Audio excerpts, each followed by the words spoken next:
Hello friends. So once again I am back. So this time I am going to discuss contact mechanics, or you can say contact stresses.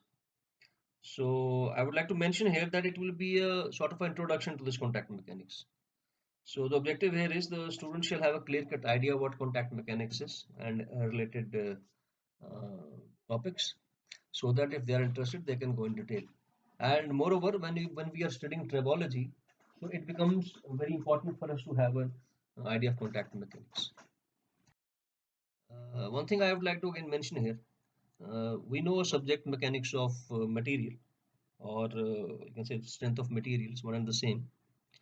So where we study the mechanics of deformable bodies.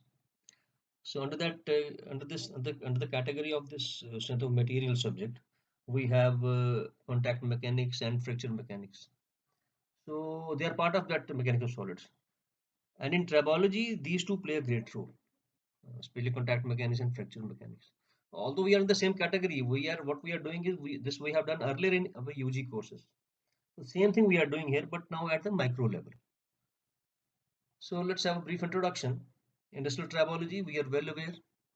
It is a study of machine parts or machine components where there is a relative motion. So understanding of these mating parts is very important. The mechanics of this mating part is very important because that mechanics will decide the behavior of the materials in contact. Rather, they will decide the friction and wear also. So what our objective is to have sustainable materials. So for that sustainability, the mechanics is very important. We should know the basic happenings at the contact. So the load applied normal load and hardness at the contact surface is a decisive factor for understanding the elastic or plastic behavior. So yes, the such loadings may result in high contact pressure, and the high contact pressure will result in immediate yielding or sudden yielding of the material. So, and practically speaking, many engineering applications, some of them are there, cams, bearings, gears. Uh, Number of applications are there. Some tappets are there. So they have non-conformal contacts. We have two categories. One is conformal, what is non-conformal. Now, at these contacts, high stresses are developed. And the study of this high stress is known as Hertz stresses, which we will be dealing with in a short while. And the study of these high stresses at the contact is termed as contact mechanics mainly. So let's come to contact mechanics. Let's see. Yes, it holds an important place in tribology. Rather, we can say that mechanics happening at the contact decides the tribological behavior. No, it depends. When you're carrying out your research, it may be at the macro level, it may be at the micro level, because we have to focus and then you can go in depth. So, studying the stress and strain behavior at the contact surfaces, taking into consideration the shape of the contact, the property of the materials in contact, and the applied loads. So, this is contact mechanics. The contact leads to friction and wear, yes, we know that. One thing that we know, if your area is smaller, the stress will be more. And when we talk about the micro level contact mechanics, at the micro, if your area is, let's say, if your area is like a point, so the stress will be infinitely large, causing very high stresses. So such high stresses have been observed on a microscopic scale, and these high contact stresses uh, may cause cracks, and cracks propagate and finally lead to failure, that we all know. Cracks, pits, all these behavior, they lead to removal of the material. So failure of the material is there is removal of the material. So see, nobody wants to have more wear. So at the contact surface, at the micro level, if your contact is failing again and again, failing means more and more material is being removed, that will lead to more and more wear rate. Finally the material will fail. It won't serve the purpose. So the precise examination of these contact surfaces is quite difficult. So why it is difficult? As I told you, the stress relies on the contact area. Now, determination of that contact area depends on the type of contact. So it is not that simple. So that is what Hertz has done in his research. Some more scientists have come up and again revised those formulations, those discoveries. So that complex surface it becomes quite difficult. It's very difficult to approximate the area. Now, those contact surfaces, their determination depends upon the geometry of the contact surfaces, because when we talk about area, we talk about geometry. It's simple. Yes, Heinrich Hertz in 1881 worked upon the theory of contact stresses. Now, there is a very interesting history here. I don't exactly remember, but he was on some vacations and he was just of 23 years old. And during those vacations, he worked out this theory of the contact and proposed this theory. So, which has been widely used by researchers. Then Johnson and group they came in 1970 and they just studied those the previous theories and they gave some improvement. So the name is Johnson, Kendall, and Roberts. In short, it's called JKR theory. So their theory basically was based upon the adhesive contacts. So what their research was, they said that contacts adhere, the adhesion was there. So that was the basis of their theory, and then they gave their own formulations, which we are not discussing here. Similarly, one more theory was there, DMT, and here they have suggested that van der Waal interactions they take place in non-elastic contact regimes. That was the basis of their theory. So likewise, number of theories have been proposed. So all these theories cater to that asperity contact, the micro level. So now let's see as an example I've shown here. This is let's say this is some surface, and as we know, none of the surface is purely smooth, or there will always be some irregularities on the surface. So this is some sort of a surface, and this I've taken. This is the say from the top any point you can take here. So I've tried to show you the irregularities here. These are the irregularities, some peaks and valleys. And if you take one more contact surface, what will happen? This is the again irregularities. Now they come in contact. So you can see this asperity to asperity contact. So they're very small and there will be some applied load. Now load divided by this very small area, certainly you will get high stresses. The high stresses are dangerous for the material. As I have discussed, they cause failure. Now the approximation of this contact area is not that simple. So that is what these gentlemen did. They tried to find out that area, they gave their approximations, and those were experimented, and they got some approximate results. And then their theory was proposed. It was used by researchers. Now these were the contacts which I was discussing, conformal and non-conformal. You can see the first one is this one is conformal. Uh, these are the conformal contacts. The best example is a journal bearing. Let's say this inner part is journal and outer part is bearing. So the whole surface of this outer surface of this inner part is in contact. It confirms the outer surface. Whereas on the other side, this is non-conformal contact. You can see very small contact is developed here. These are non-conformal contacts. So summarizing it, as I've shown you, I've discussed that asperities come in contact. So that is where the contact mechanics play its role. High load and small contact area, they just give you high contact stresses, and then conformal and non-conformal contacts. So let's move ahead.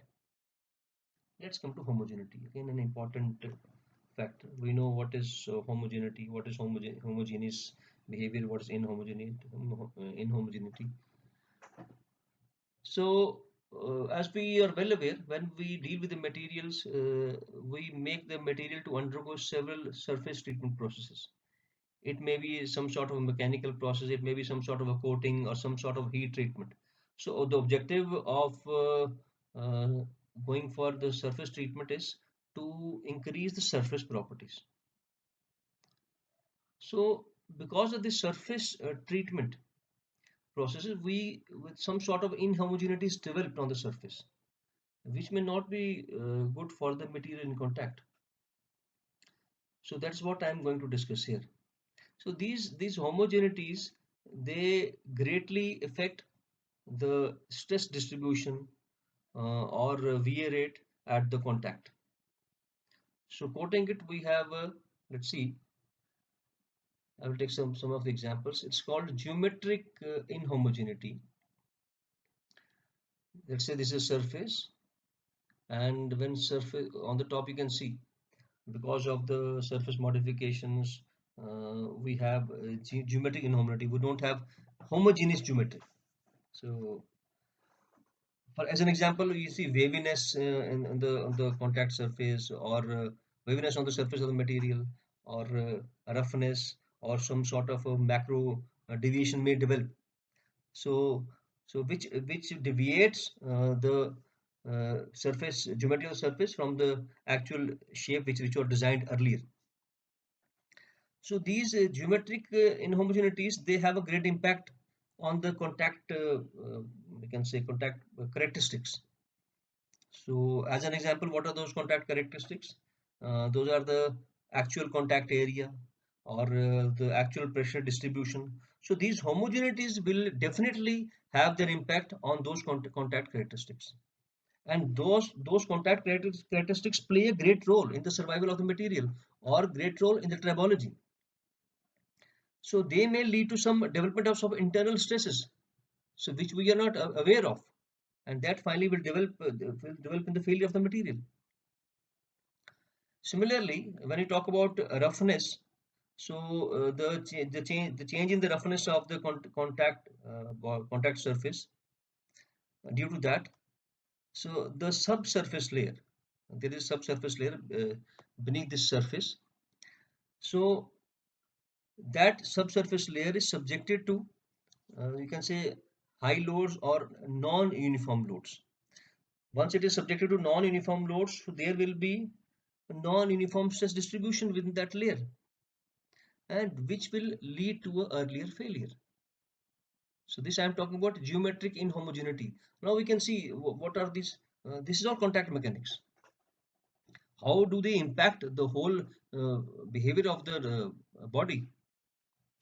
Similarly, we have mechanical inhomogeneity. So in mechanical, this is example. On the figure you can see, this black are the two bodies in contact, and this the blue part shows the surface, the modified surface. Now it because of some surface treatment processes, as I was discussing, some coatings or heat treatment processes. So this homogeneity develops over the surface, because the mechanical properties of the layer developed on the surface, and the bulk material. This black is the bulk material. This is a bulk material. So they may vary. So the properties different of that bulk material and that of the surface layer will definitely have a significant impact on the friction and wear behavior of the material.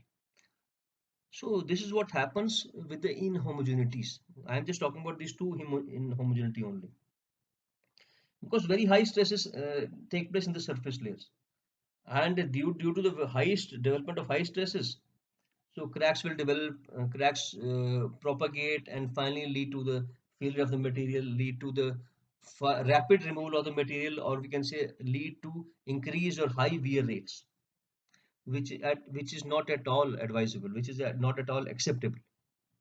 So this is called inhomogeneity.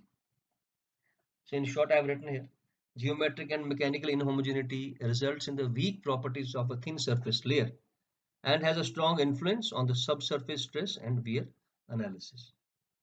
So this we were talking about the because of the surface treatment, what happens? Inhomogeneities develop, and because of the development of the inhomogeneity, we get high stresses developed in the material, leading to cracks, or leading to more increased wear rates.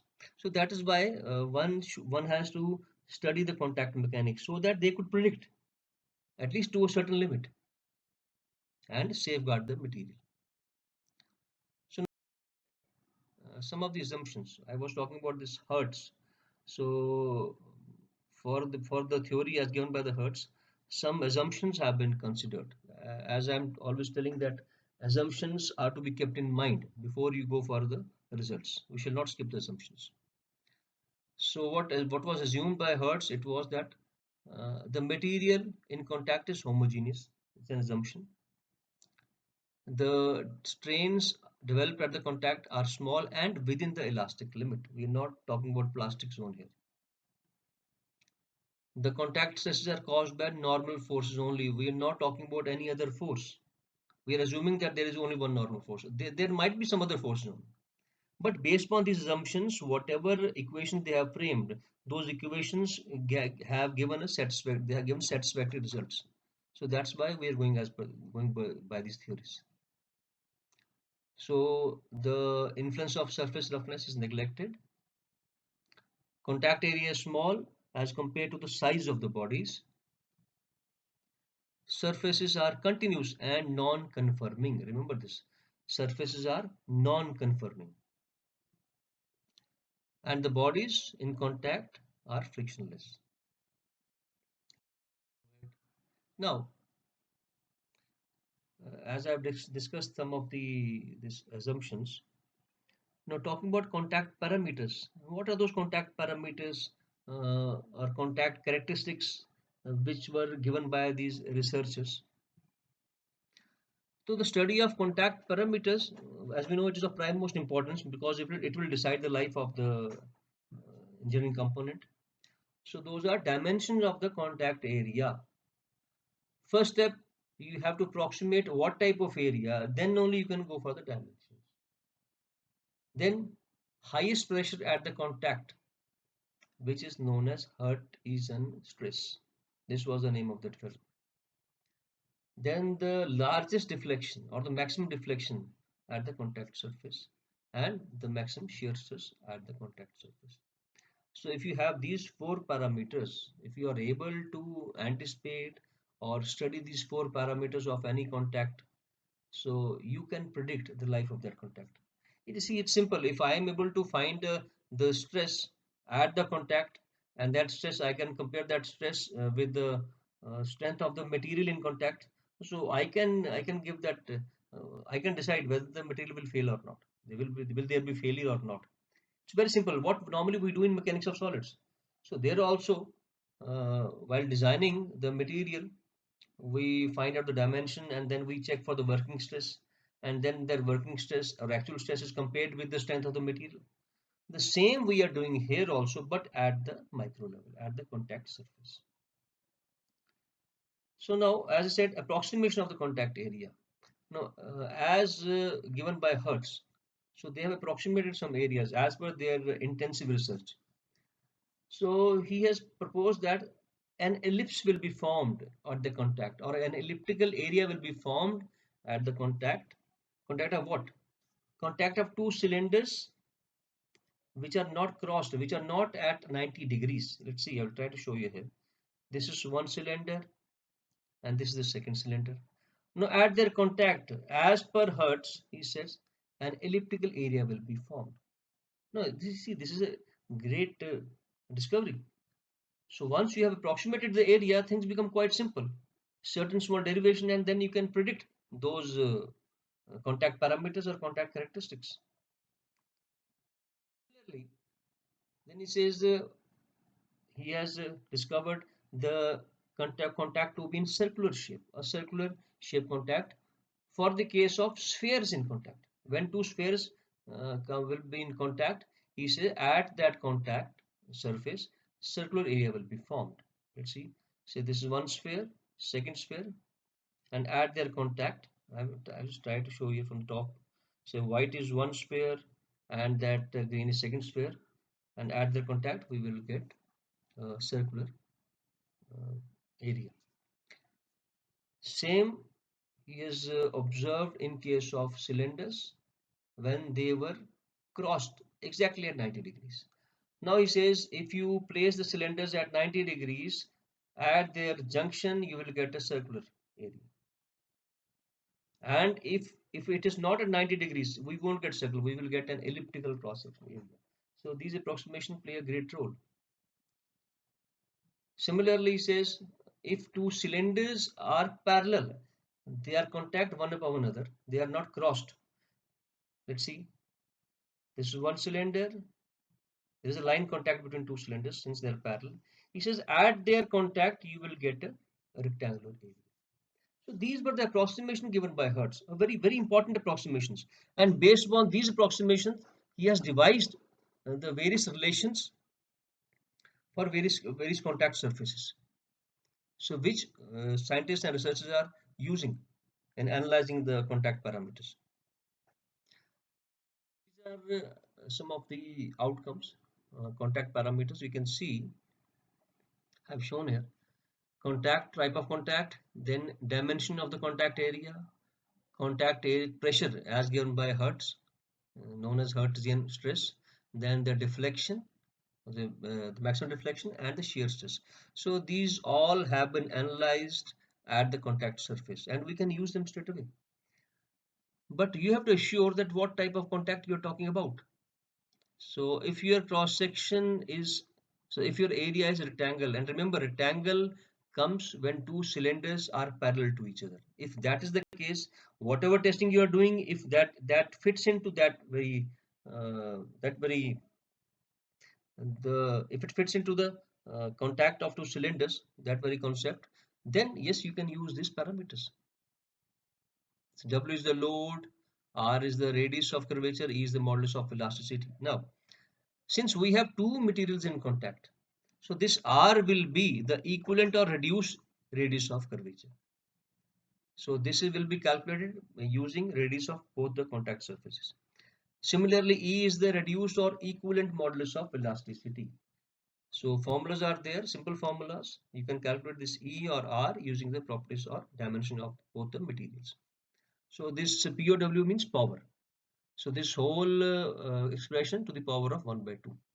Similarly, he has devised the maximum pressure at the contact and the average pressure at the contact. Then the largest deflection or maximum deflection at the contact and shear stress also. So see, these things are very helpful for us. If you want to analyze the contact surface, so you can use these parameters. Just check your contact so that you could match your area.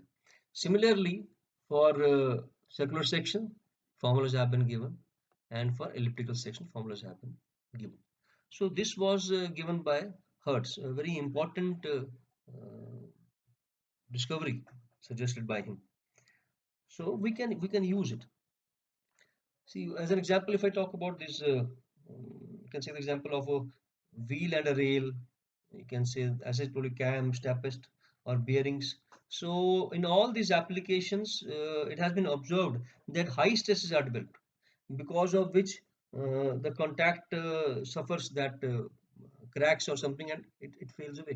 And we don't want, as an engineer, we want our material to be sustainable. So for that, we have to devise some ways and means so that we propose or we safeguard our materials. And in that case, contact mechanics plays a great role without any doubt. One factor is there, the measurement at the contact surface. For that, we need some techniques. As an example, photoelastic techniques have been used to measure deflection and other parameters at those contacts. So those sensitive issues are there. Those are to be considered, and then we can go for all these contact mechanics. So this was from my side, a brief introduction of this contact mechanics or contact stresses. Hope that you have uh, understood. I have tried to explain it. That's all. So hope to see you in the coming lecture. Thank you. Thank you very much for listening.